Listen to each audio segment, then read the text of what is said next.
Tris nugalėtojas skelbiam pagal tai, kiek procentaliai pavyko atsikratyti kilogramų.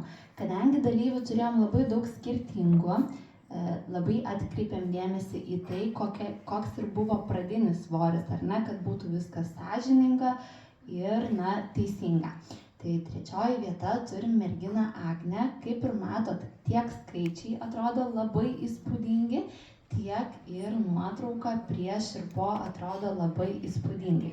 Tai norėčiau, kad Agnė ateitų arčiau čia ir galės papasakoti viską apie tai.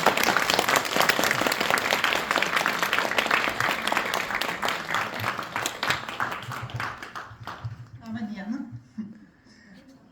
Ką papasakot, tai turėjau 6 mėnesius įvairių iššūkių, išmokau ir keisti mitybą, ir žiūrėti į įvairias maisto etiketės. Sužinojau daug naujų dalykų, jaudinuosi.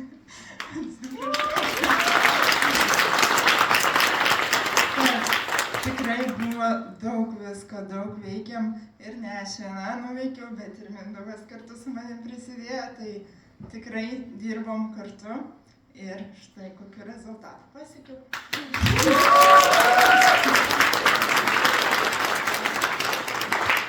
Rekomenduoju prisijungti šitą programą. Ačiū. Ir nepabėk, norim tave pasveikinti.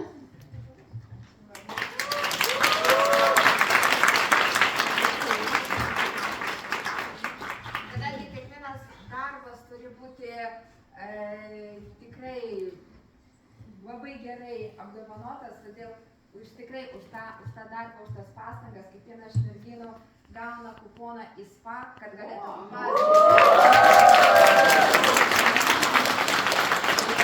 Na, ir žinoma, krepšelis su mūsų produktais, bet to negalima